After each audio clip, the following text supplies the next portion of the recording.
এলো কেশে ময়ূরের বেশে, বসে হিমু একা একা কি যেন ভাবছিল।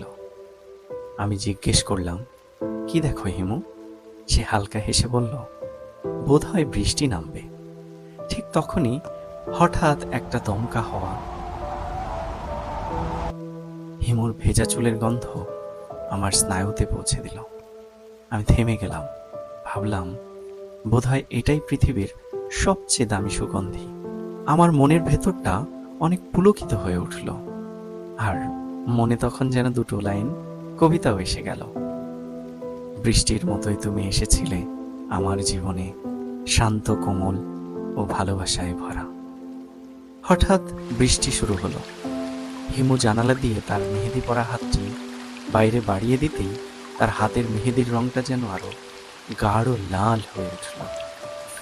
আমি শুধু তাকিয়ে রইলাম।